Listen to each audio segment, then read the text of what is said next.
Good afternoon, and thank you for joining us for the second webinar in GenScript's 2014 webinar series entitled Avoiding Peptide Assay Failure, Hidden Problems and Solutions. I'm Tiffany Campolongo, and I'm a Senior Service Marketing Specialist for Peptide Services here at GenScript. But before I joined marketing, I received my PhD from Cornell University in 2010, where I studied enzymes and peptides involved in heavy metal sequestration. As a researcher, I used both off-the-shelf and custom peptides for numerous kinetic experiments and cellular assays. Whenever my experiments failed, I always wondered, is it me or is it my reagents?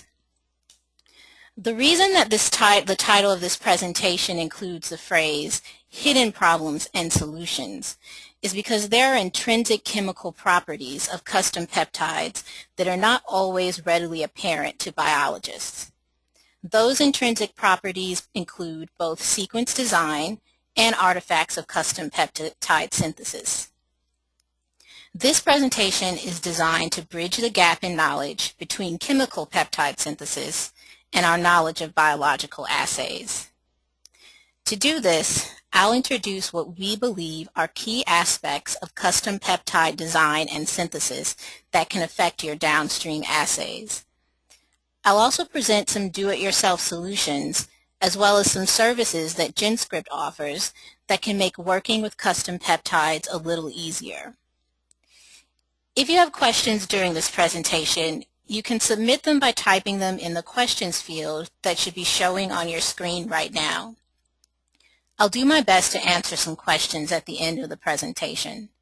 Frequently asked questions from the webinar will be posted with answers on our website at www.genscript.com/webinars. In addition, this archived webinar and links or downloads of any of the associated materials presented today will be posted. Also, you'll receive a brief survey immediately after this webinar is over. I ask that you please consider filling it out, as your feedback is an invaluable resource for us in improving our services for you. So this presentation will have 5 sections. I'll start out with a brief introduction to GenScript. Then I'll categorize and describe what we feel are the major intrinsic properties of custom peptides that tend to negatively affect assays. And for each category, I'll present a combination of case studies, do-it-yourself solutions, and GenScript service solutions that can help you better design your peptides and/or subsequent assays. I'll end by summarizing the solutions I presented and highlight some free resources that GenScript offers.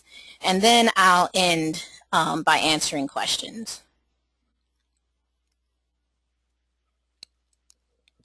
So a little bit about GenScript. GenScript was founded in 2002, and since then it has been cited in over 9,000 peer-reviewed publications in which our products and services have been used to perform biology research. We are the most frequently cited contract research organization in the world. In particular, our custom peptide synthesis service has been cited in over 1,500 peer-reviewed publications in its 10-year history. As you can see at the bottom of each slide, GenScript's motto is to make research easy, and we do that by using our best-in-class capacity and capability to provide high-quality custom bioreagent services, including gene and peptide synthesis, protein expression, antibody generation, discovery biology services, and an array of catalog products to over 86 countries worldwide each year. So now let's get into the meat of the presentation and talk about peptide assays. Every peptide assay is specialized, so it's really tough to generalize the properties of custom peptides that can lead to complications in assays. But for the purpose of this presentation, we've grouped these properties into 3 categories: contamination, insolubility, and instability. The first category, contamination, is largely dependent on how your custom peptide is synthesized. Contaminants can include synthesis reagents like TFA, protecting groups, or water. And later we'll discuss how certain amino acid residues have a high affinity for these types of contaminants. Contaminants can be peptidic in nature, like incomplete amino acid sequences, and there can also be external contaminants like endotoxins. The second category, insolubility, is dependent on sequence design. Insolubility can result in peptide precipitation, aggregation, or secondary structure formation. The third category, instability, also stems from sequence design, but it can also come from interactions between your peptide sequence and the contaminants of category 1.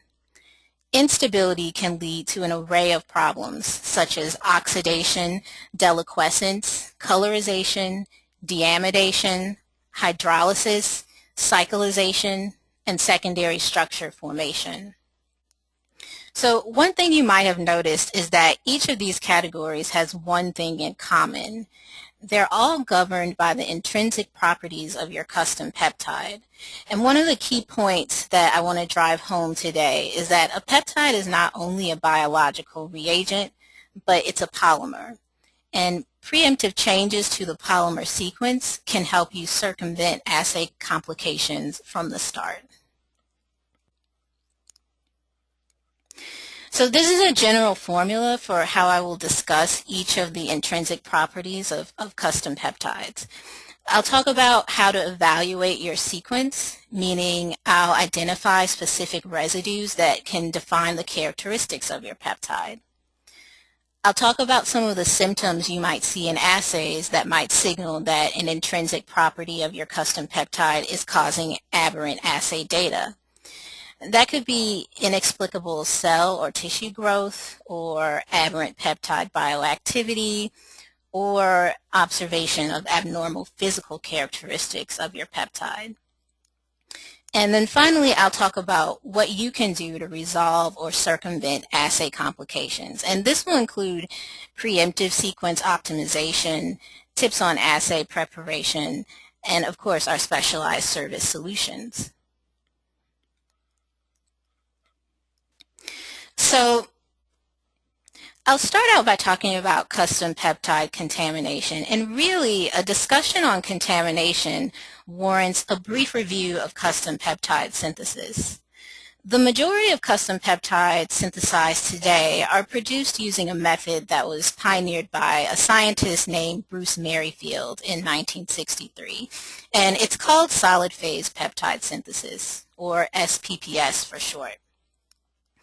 Merrifield actually won the Nobel Prize for his development of SPPS, and it revolutionized peptide synthesis because it allowed for simplified peptide purification and subsequently synthesis automation.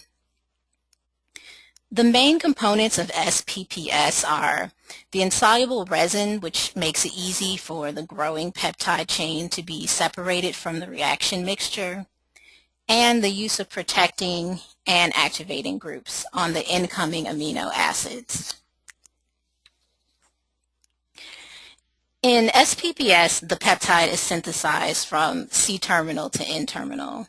And in the upper left-hand corner, in step 1, the last amino acid of the peptide is connected to a resin through a linker. Potentially reactive side chains of the first amino acid and any incoming amino acids are protected from side reactions by protecting groups. In the lower left-hand corner, which is step 2, the next amino acid is added. This amino acid has an activating group on its carboxyl terminus, which effectively removes the protecting group on the amino terminus of the initial amino acid, and this results in new peptide bond formation.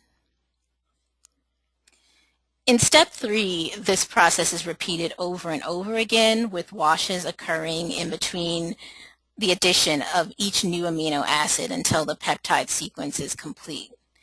And in step 4, in the bottom right-hand corner, the protecting groups are removed. The linker is cleaved by a strong acid, and usually this is trifluoroacetic acid, and the peptide is released from the resin. And now the peptide can be separated from the remaining reaction products. So why is this important? Because as I'll discuss later, protecting groups, temporary protecting groups, and TFA are all contaminants of custom peptides that can affect your assays. Now, if you've purchased a custom peptide before, you know that there are two major forms of quality control. There's high-performance liquid chromatography, which is abbreviated as HPLC, and mass spectrometry. These reports represent the purity of your peptide, and it's the proof that your peptide is the correct mass.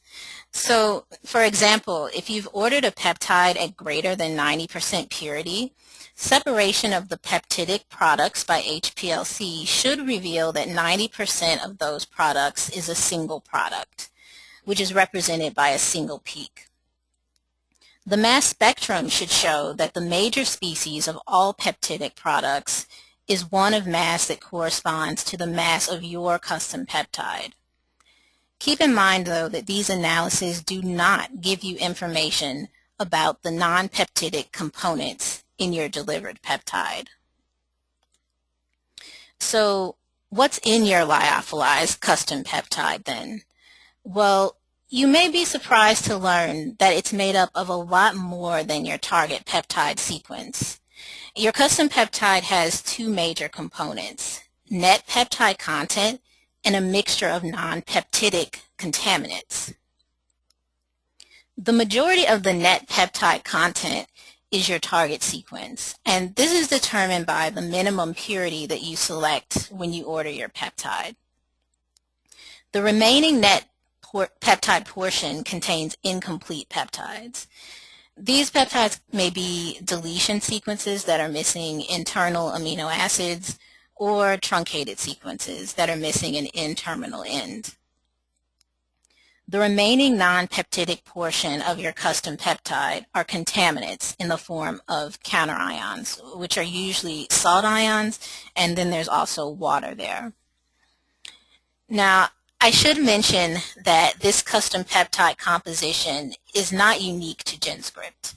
This composition would be found in any custom peptide from any company. The percentage of contamination present in your custom peptide could vary from very low percentage to 50% or greater, and contamination can vary from batch to batch, company to company. So you can imagine that these contaminants could be a great source of aberration in peptide assay data. So what if you're performing experiments where you need to know exactly how much peptide you're adding? You could try to estimate the percentage of net peptide content, but you would have to assume that water and salts are negligible, which may or may not be true for your peptide. The only way to really find out exactly how much of your target peptide is in your custom peptide preparation is to perform an amino acid test. GenScript can provide this test, and essentially your peptide is hydrolyzed into individual amino acids, which are separated by HPLC and then quantified. And I'll provide some details on the cost and deliverables of amino acid testing later on in this presentation.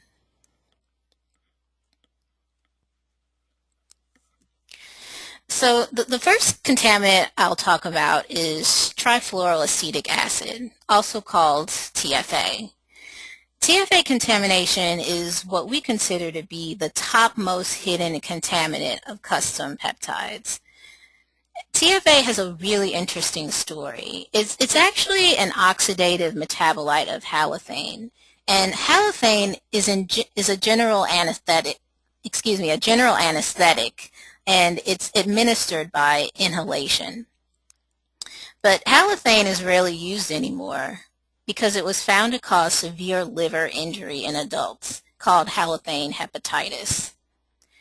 Halothane hepatitis was found to be the result of halothane metabolism to TFA. So you can begin to imagine what TFA might do to your tissue, cellular, or animal assays. And indeed, it has been found to affect cell viability, tissue viability, enzyme activity, mass spec sensitivity, and even interfere with infrared spectroscopy wavelengths. Again, it's a very strong acid, so it also significantly lowers pH, which can alter assays or cause peptide cleavage. So you're probably wondering, how much TFA could end up in my peptide? Well, our production team has found that TFA can comprise up to 45% of a lyophilized peptide preparation, especially for peptides that contain positively charged residues like glycine, histidine, and arginine. Those residues have a high affinity for TFA. The best solution for resolving TFA contamination is TFA removal service, which I'll talk about in a minute. But first, the best illustration of what TFA can do comes from a publication where the authors added TFA directly to cell and tissue assays, and then they monitored an indicator of cell viability, such as cell number or thymidine incorporation. So I've summarized their findings in the charts on this slide and the following slide. In this particular chart, you can see that the nanomolar concentrations of TFA decreased cell number of fetal rat osteoblasts and canine articular chondrocytes when compared to the untreated control. Thymidine incorporation also decreased in neonatal mouse tissue culture when TFA was added. The graph on the side just shows the statistical significance of the data. So overall, the data suggests that TFA at nanomolar concentrations and higher can decrease cell and tissue growth.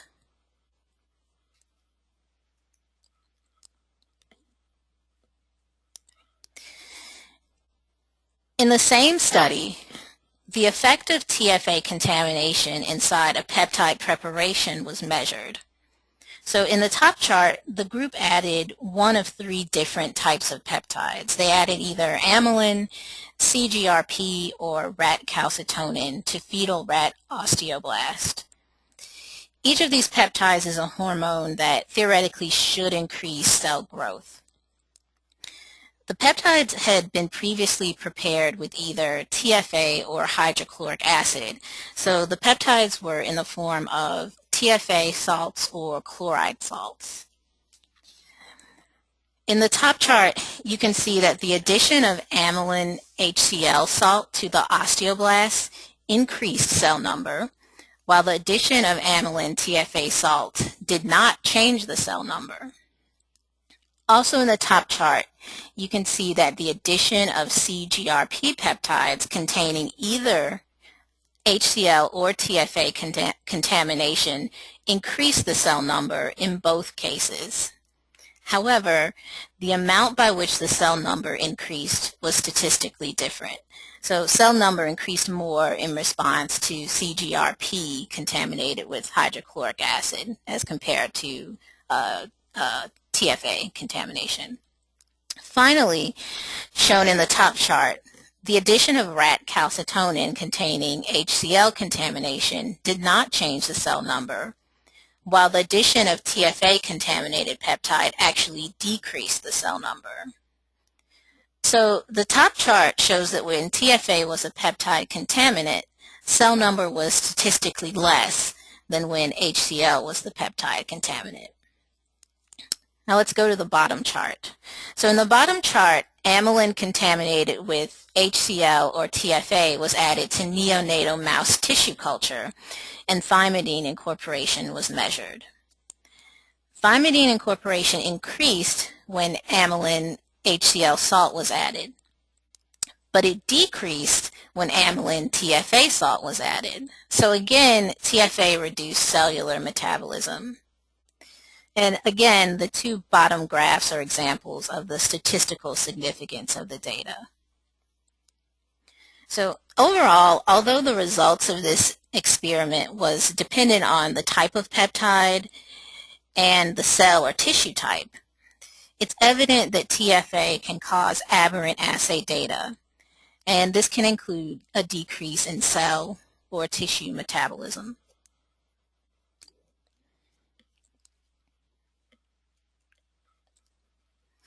Now, GenScript has developed a guaranteed TFA removal service in which we use a proprietary counter-ion exchange method to switch the TFA salt in your peptide to either chloride or acetate ions. And to my knowledge, we have the only guaranteed service, meaning we can guarantee the amount of TFA left over in your peptide preparation. So we can reduce the amount of TFA to less than 0.1% for hydrochloric acid exchange or less than 0.5% for acetate exchange. TFA removal is highly recommended for peptides that will be used in cellular assays or that will be used as APIs or in manufactured products.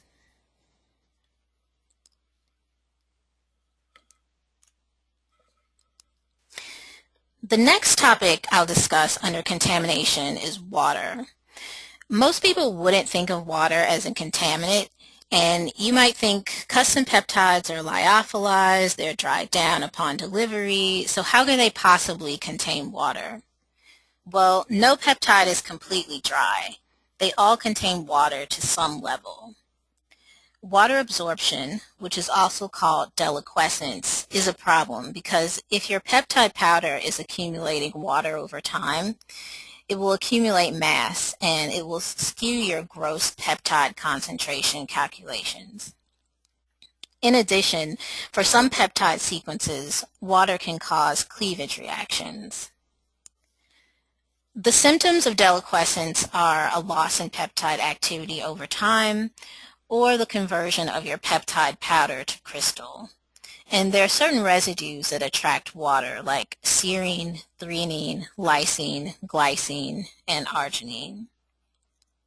The best way to prevent deliquescence is to alloquate your peptides immediately after they've been delivered to you and store them in a desiccator. However, there are some peptides that absorb water extremely fast, and they would be converted into crystal or gel form before they even reached your lab doorstep.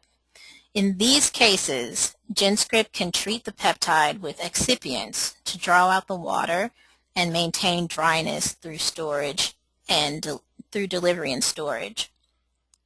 So you can see in this example, the peptides in the tubes labeled B are deliquesced. They have a clear or gel-like appearance or crystal-like appearance. And the tubes labeled A have been treated for deliquescence. And those peptides were delivered with little to no water absorption.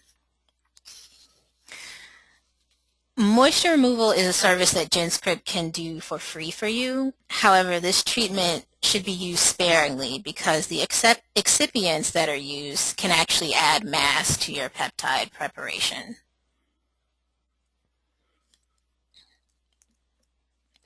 So now I'm going to move on to the next topic, peptide insolubility. Peptide insolubility is probably one of the topics that we receive the most questions about.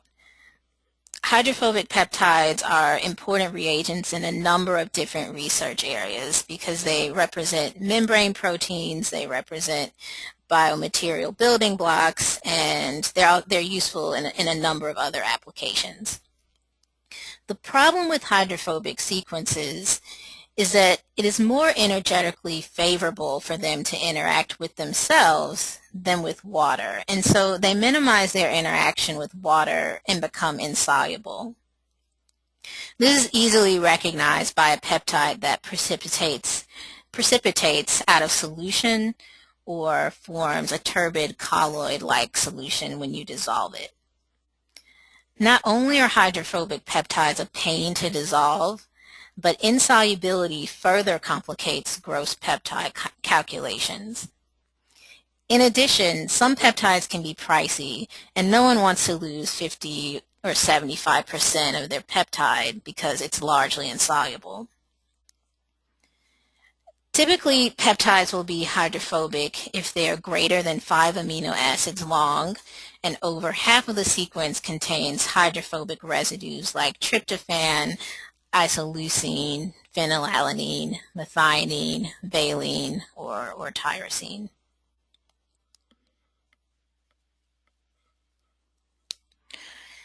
The best way to handle insoluble peptides is with preemptive sequence design. So after you design your peptide, you should always calculate the net charge of your peptide. To do this, you would assign a value of -1 to acidic residues and the C-terminal carboxyl group. And you would assign a value of +1 to basic residues and the amino terminal of the peptide. You add all of those charges together to calculate the net charge. Then you could use our do-it-yourself solubility chart, which you could find on our website, to determine what solvent would best dissolve your peptide. If the charge is positive, the peptide is basic and should be dissolved in an acid like acetic acid. If the charge is negative, your peptide is acidic and should be dissolved in a base like ammonium hydroxide.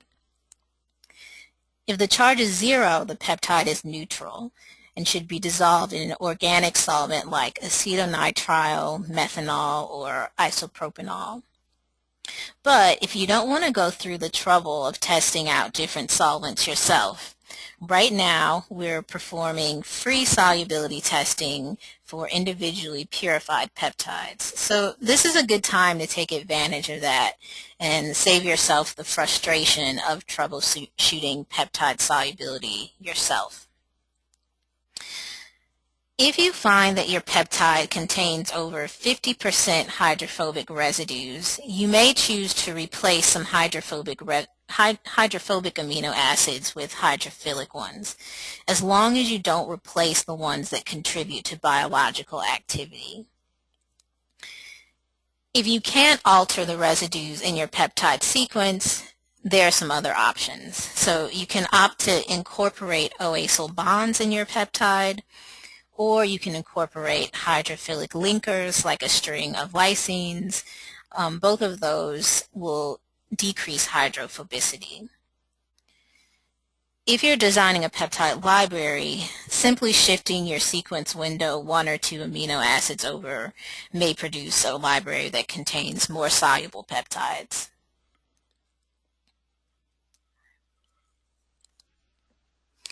So as I mentioned on the last slide, one of the solutions to increase solubility is to create an O-acyl bond within the peptide. And one of the more famous cases of this is incorporating an O-acyl bond into the beta-amyloid peptide sequence. Beta-amyloid is a highly insoluble peptide that forms the plaques on the brain in Alzheimer's disease. It has a high propensity for self-assembly, making it very difficult to work with. So you can see from this example, by incorporating an O-acyl bond into the peptide during synthesis, the peptide retains its sequence, but it becomes soluble. Now, in this special case, the soluble version can be returned to the native and an insoluble version by a change from acidic pH to physiological pH. But the point that I want to make here is that certain synthesis techniques like this one can increase the solubility of your peptide with minimal changes to the structure and sequence. O-acyl bond incorporation is something that our production team can do for you. If you mention this in the comment section when you place a quote for your peptide, our production team can evaluate your sequence and propose a synthesis strategy that's best for your peptide. Now, as I mentioned before, GenScript's goal is to make research easier for you, and dissolving a hydrophobic peptide can be a bit of a pain, as well as consume your time and a lot of your custom peptide. It can consume several milligrams, in fact. So GenScript has developed a solubility testing service for purified peptides, which we are currently offering for free. You can request a test through our online quotation system or through email. And after synthesizing your peptides, our scientists will attempt to systematically dissolve your peptide in a minimum of 3 solvents. They'll try an aqueous solution, a buffer, and an organic solvent. Now, we have a list of solvents for each of the 3 solvent types. And so if your peptide doesn't dissolve in the first solvent, we'll move on to the next, and then the next, until we find a solvent that it will dissolve in. The final deliverable of the solubility test is a solubility test report, which will include the gross contamination of your peptide in at least the 3 solvent types. Solubility testing can save you time, it can save you money, and most importantly, it will help you conserve your peptide stock. So I'm going to move on now to the last topic, peptide instability. Peptide instability can be really obvious in some cases and less apparent in others, as demonstrated by this chart. For instance, sequences that are prone to oxidation may be easy to identify since they are likely to contain cysteines or multiple methionines, while sequences that could lead to secondary structure formation may be less likely to detect since there isn't a single distinct sequence that could cause this formation. So I'm going to work through a select few subcategories of instability since time won't permit me to go through them all. But this chart and additional information on stability will be posted on our website following this presentation. Peptide oxidation. Peptide oxidation is a common problem of peptides containing sulfhydryl groups, which is true of cysteine and methionine. The sulfhydryl group is one of the most reactive groups there is, so often these residues make a heavy contribution to biological activity, and so it's important to protect peptides containing these residues from oxidation. Key symptoms of oxidation include peptides that lose activity over time or that change color, since sulfhydryl reactions can actually produce color. Oxidation can also degrade a peptide that's stored long term, and we'll see an example of that in just a minute. There are several solutions for preventing or reversing oxidation. If your peptide contains non-essential cysteines or methionines, you could replace them with serine or the unnatural amino acid neurolusine. As a general handling tip, you should always plan for the amount of peptide that you'll need for each experimental run and aliquot your lyophilized peptide accordingly. For extra protection, you can replace the airhead space of your peptide with argon gas and seal it tightly. If key residues in your peptide are really sensitive to oxidation, then you may have to take more drastic measures to protect your assay by adding reductants or purging assay buffers with argon gas to remove dissolved air. If your assay is really sensitive, you may have to move your entire assay to an anaerobic chamber. Example of what can happen when your peptide is protected or not protected from oxidation. Argon Shield is a service that GenScript provides for each custom peptide, in which we apply an argon headspace to the peptide to flush out air. In this experiment, the stability of an oxidation-sensitive peptide was monitored by HPLC with and without the application of Argon Shield. You can see from the chromatogram in the middle that when the peptide was protected by argon shield, it was not protected by argon shield. It was susceptible to oxidation and began to degrade over time. And the new little peaks that you see represent formation of degradation products. And those products can be from backbone cleavage, sequence dimerization, or aggregation. And this is what happened to a peptide that had been untouched for 6 months, even at -20.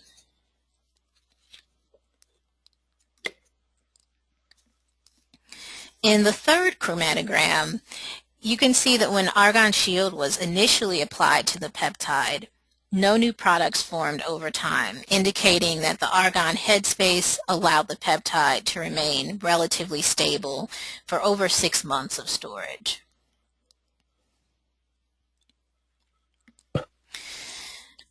Now, peptide and protein oxidation is something that's near and dear to my heart because I've struggled with it as a researcher. At the time, I was studying oxidation-sensitive proteins that use an oxidation-sensitive peptide called glutathione as a substrate. And in particular, I was measuring the activities of enzymes that created polymers from glutathione, and I was getting huge variability in my data sets. So we hypothesized that the problem might be oxidation of bioactive residues. To remedy this, we prepared and initially performed enzyme assays inside an anaerobic chamber. A single time point was taken inside the chamber at time 0, and then the assay was moved outside the chamber. And subsequent time points were taken after that. This is the data that you're looking at on the left. You can see that in the case of the supersensitive enzyme on the bottom, quite a bit of the activity was lost in the first hour outside of the anaerobic chamber. In the graph on the right, we then tried to revive the activity of an enzyme that was completely oxidized. And that activity could be recovered by adding increasing concentrations of the reductants DTT or TCEP. So performing assays in an anaerobic chamber or adding reductants are ways to deal with a protein or peptide that is super sensitive to oxidation if the peptide sequence itself can't be optimized.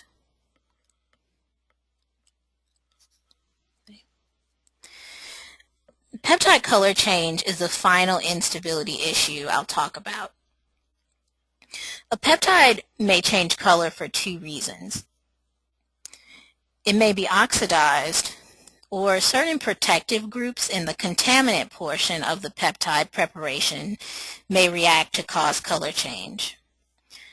Peptide color is usually not a problem, but in instances in which a colorimetric assay is being conducted, this could become an issue. Peptides containing tryptophan, tyrosine, cysteine, glutamic acid, and aspartic acid are all susceptible. The best solution is to store your peptide in an oxygen-free environment to prevent oxidation, or request color removal service if you anticipate that you will be performing a colorimetric assay. So here you can see an example of how our proprietary decolorization treatment works. In the lanes labeled A, you can see that the peptide color can range from bright yellow to tan to brown. And in this example, the peptides in lane A underwent decolorization treatment, and you can see that in lane B, after treatment, they're all completely white. Again, this is a treatment that our production department can provide upon special requests, but the request has to be made prior to peptide delivery.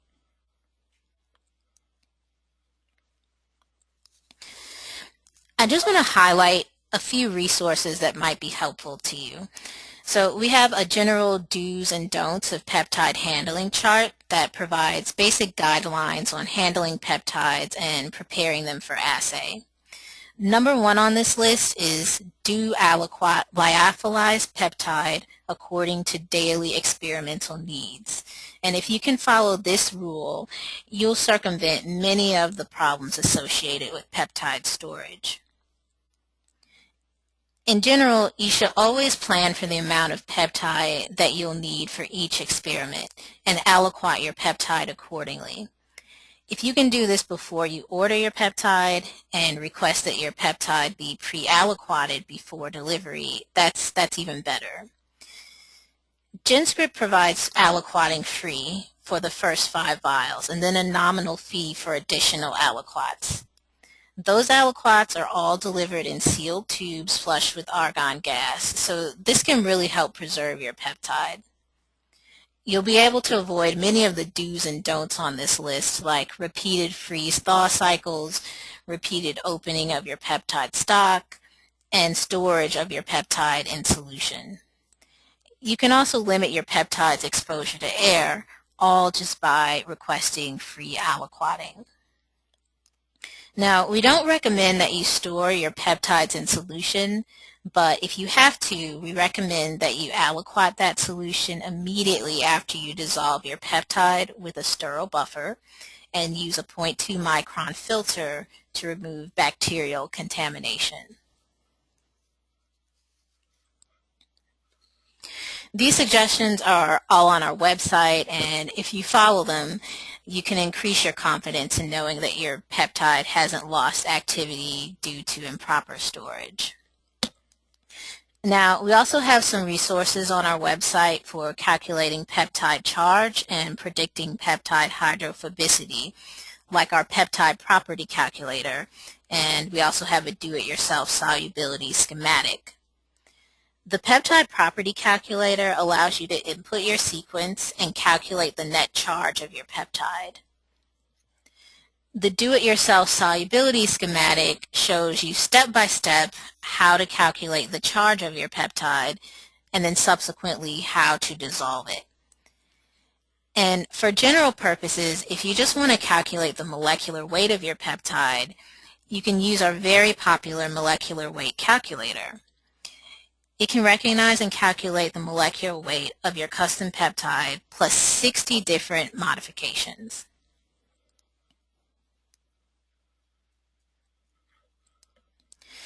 So, in summary, we covered general categories of peptide properties that could negatively affect assays: peptide contamination, peptide insolubility, and peptide instability. And I presented some solutions, ones that you can try yourself, and also some service solutions that GenScript offers. The message that I hope you'll take with you today is that the sequence design is extremely important in avoiding peptide assay failure, and it's worth evaluating your sequences beforehand so that you can amend the sequence if possible. However, we know that in some cases your peptide sequence can't be altered. So GenScript has developed a number of specialized services that you can take advantage of that should help make working with your peptides a lot easier.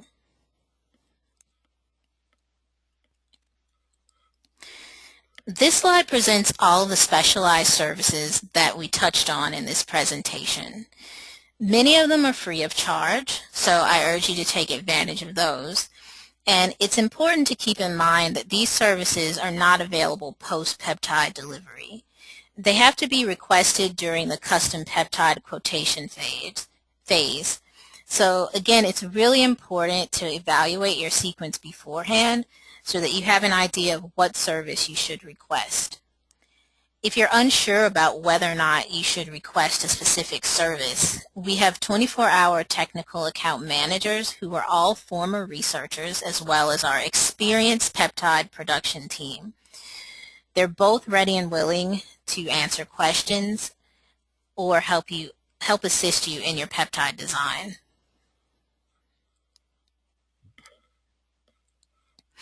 So before I go, I want to let you know what the next seminar in this series will be. It will be about gene variant libraries, and that's next week, May 21st at 11 a.m. Eastern Standard Time. Then on May 28th at 1 o'clock p.m., there will be a seminar on how to choose whether or not to use a peptide or a protein antigen for antibody generation. There should be some good tips in that one for peptide design for those who are interested in peptides for antibody generation. As I mentioned at the beginning of this presentation, this webinar will be archived on our website, and links to resources and Q&A will be posted after the presentation is over. So please visit our webinar webpage to take advantage of these resources. You can also email me directly at tiffany.campolongo@genscript.com with specific questions about this presentation. Also, please take a moment to complete a quick poll right after this webinar to tell us how you like this presentation. Your candid feedback will help us improve our service to you. So now I'm going to scroll through and start the question and answer period. There looks like there are a few questions. Okay, one says, when should I choose acetate or HCl for TFA removal? Okay, whether you select TFA or whether you select HCl or acetate for TFA exchange will be project dependent. We currently don't have guidelines for this selection, but I'm sure that our production team would be happy to take a look at your sequence, evaluate it, and talk with you about the application of your project and offer a suggestion as to which salt you should switch out to.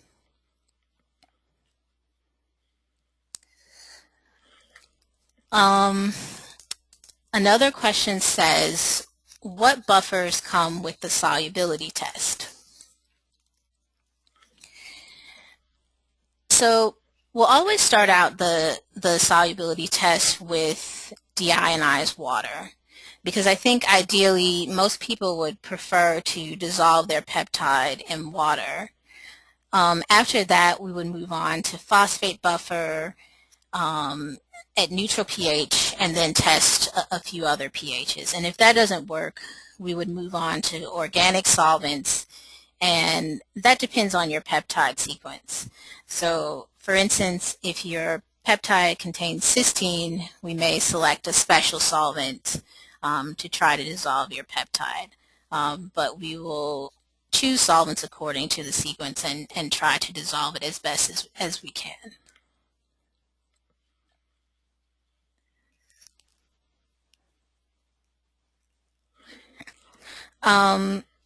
Another question says, can you send me a peptide already dissolved? So first I want to emphasize that we don't recommend dissolving all of your dissolving your peptide and storing it in solution. However, we can dissolve your peptide prior to delivery if that's your special request. But I would caution you that your peptide won't be sterile and it will be subject to all the complications of degradation that would come with storing your peptide in solution. So we can do it, but we don't really recommend it.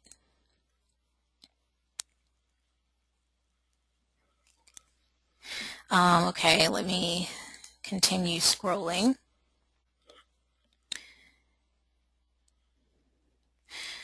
This question says, why do I need an amino acid test if the solubility test report gives me my peptide concentration? So that's a good question. So let me clarify this. The solubility test report gives you the concentration of your gross peptide. It gives you the gross peptide concentration. So that includes all the target peptide. That includes your target peptide plus all of the contaminants. And that could be quite a bit of your peptide preparation.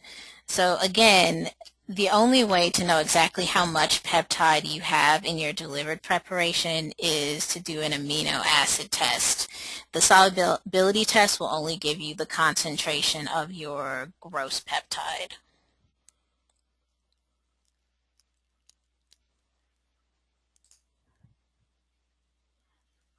Okay. Okay, another question says, will I be contacted if my peptide is brown or has heavy deliquescence? So the answer to this question is yes and no.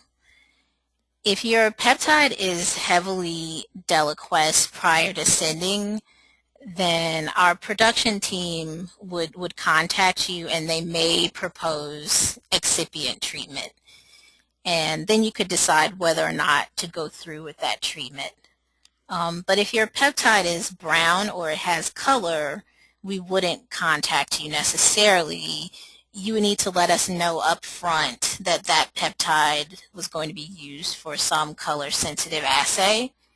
And then we would alert you if your peptide has color after we synthesized it and would perform decolorization treatment if necessary. So I see a question that says, do you think that color change would necessarily mean degradation? That's a good question, and again, it doesn't for sure mean that your peptide is degraded. Again, colorization can come from oxidation. It can come from contaminants. So, you know, some contaminants bind to certain residues. So that's for that particular question, our production team could probably look at the sequence and maybe they would have a better idea as to why it's changing color if it's not due to oxidation, if you have no cysteines or sulfhydryl groups in the peptide. But it doesn't necessarily mean that it's from degradation. Okay.